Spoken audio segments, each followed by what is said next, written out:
नमस्कार बंधू भगिनींनो, आपल्या सगळ्यांचं सहर्ष स्वागत आहे स्वास्तिकम या माझ्या चॅनलवर। आज मी आपल्यासाठी श्री नवनाथ भक्तिसार ही पोथी घेऊन आलेली आहे, तरी आपण सगळ्यांनी श्रवण करावं। हे मी 11 दिवसाचं पारायण करत आहे, ज्याच्यामधील आज 4था दिवस आहे आणि आपल्याला पहिल्या अध्यायापासून जर ऐकायचं असेल तर आपण माझ्या मागील व्हिडिओमध्ये जाऊन ऐकू शकता।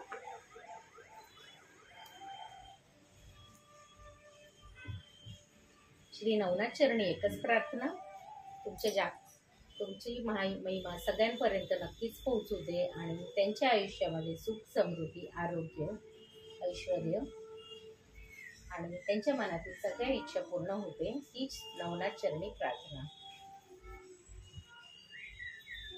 अध्याय 16 कानिफ गौरक्ष भेट, गोपीचंदाची क्षमा याचना। श्री गणेशाय नमः।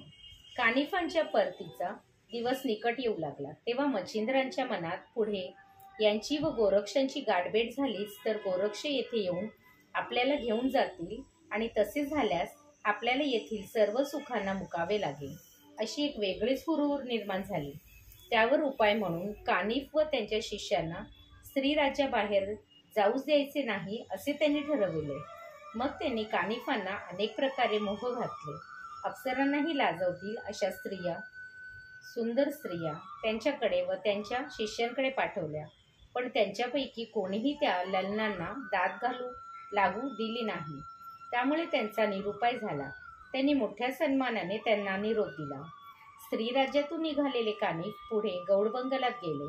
त्यासमयी त्यांची सर्वत्र कीर्ती झालेली होती, त्यामुळे ते जेथे जेथे जात असत तेथे तेथे त्यांचे उत्तम स्वागत होत असे। हेलापटनचा राजा गोपीचंद ही त्यांच्याविषयी ऐकून होता। इकडे जगन्नाथाहून निघालेले गोरक्षही बंगाल प्रांतात हिंडत होते।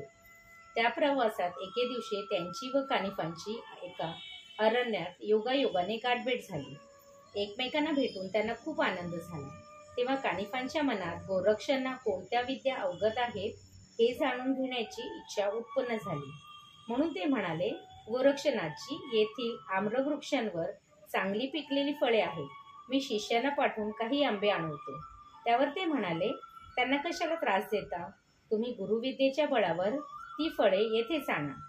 तेव्हा कानिफांनी विभक्तरास्त्र आणि आकर्षणास्त्र यांच्या प्रयोगाने तेथील झाडावरील पिकलेले आंबे थेट पुढ्यात आणून ठेवले।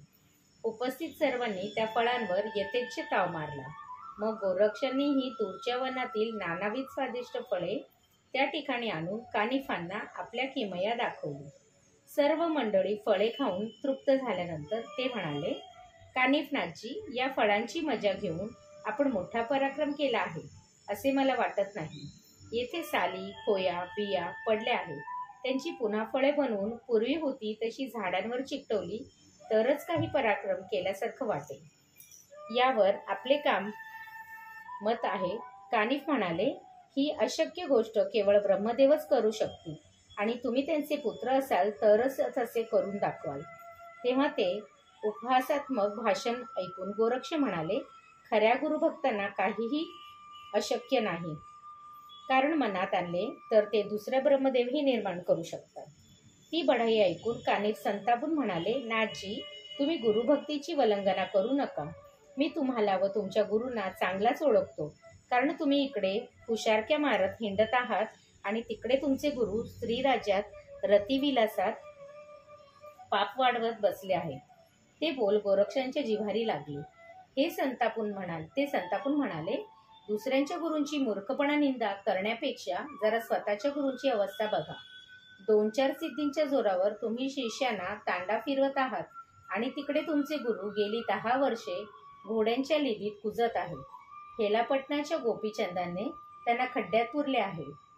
एका मानवाच्या कचाजाट सापडून नरकवास भोगणारे तुमचे गुरु जालंधर कुठे आहेत आणि ब्रह्मांड हलवून टाकणारे माझे गुरु मच्छिंद्रनाथ कुठे?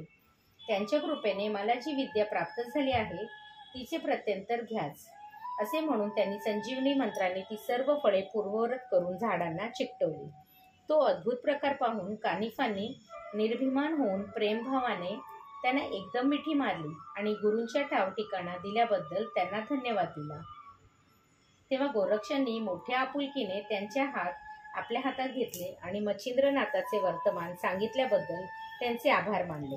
त्यानंतर एकमेकांचा निरोप घेऊन गोरक्ष स्त्रीराज्याकडे तर कानिफ हेलपेटाकडे निघाले. गोपीचंदाची क्षमा याचना. ज्या दृष्ट गोपीचंदाने आपल्या गुरूंना दुःख दिले, खड्ड्यात पुरले, त्याला सहजासहजी सोडायचे नाही असा विचार करून कानिफ हेलपटणाजवळील अरण्यात येऊन थडकले. त्यासमयी त्यांचा लौकिक माहीत असलेले गोपीचंदालाही त्यांच्या भेटीची उत्कंठता होती. जालंधरासारख्या भिकाऱ्याला गुरु न करून आपण योग्यच केले. आपल्यासारख्या राजाला असा वैभवसंपन्न गुरुच हवा असा विचार करून तो त्यांना भेटण्यासाठी निघाला. त्याला पाहून नाथांच्या डोळ्यात अंगार फुलला. पण गुरूंची भेट झाल्याशिवाय याला शिक्षा करायची नाही असा विचार करून ते गप्प बसले. गोपीचंदाने त्यांना वंदन केले आणि सन्मानाने आपल्या राजवाड्यात नेले.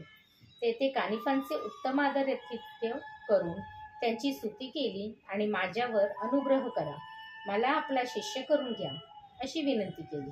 तेव्हा मात्र त्यांच्या रागावर अनावर झाला. ते त्वेषाने म्हणाले, तू कोणत्या तोंडाने माझ्याकडे अनुग्रह मागतो आहेस? ज्या महात्म्याची माझ्यावर अनुग्रह केला त्यांना घोड्याच्या लिदीत जिवंत काढून तू माझ्या भावनांची जो खेळ खेळत आहेस, त्या प्रमादाबद्दल तुला तुझा वैभवसह भस्म केले तर ते प्रायश्चित अपुरे ठरेल. ते ऐकून गोपीचंदांचा हृदयाचा थरकाप उडाला. कानिफांच्या चरणावर लोळण घेऊन तो वारंवार क्षमा मागू लागला. तेव्हा त्याला अभय देऊन नाथजी आपल्या शिबिरात परतले. ही वार्ता मैनावतीला कळताच तिचेही चित्त उद्विग्न झाले. तिनेही त्याला चांगलीच कानउघडणी केली. गोपीचंदांनी तिची क्षमा मागितली आणि नाथांचा राग शांत करण्याची विनंती केली. त्यांच्या सांगण्यावरून तिने कानिफांची भेट घेतली आणि नात्याने मी तुमची गुरुबहीण आहे हे सांगून आपल्या पुत्रावर कृपा करावी म्हणून पदर पसरला. त्यावेळी त्यांनी तिचीही हजेरी घेतली, पण तिच्याकडून सर्व वृत्त समजताच ते शांत झाले. मी तुझ्या पुत्राचे अकल्याण करणार नाही असे वचन देऊन त्यांनी तिला परत पाठवले. ही गोष्ट मैनावतीने गोपीचंदाला सांगितली. तेव्हा कुठे त्याची भीती काहीशी कमी झाली. अध्याय 16 समाप्त. ओम दत्तप्रभू कर्णमस्तु. शुभम भवतु, शुभम भवतु, शुभम भवतु.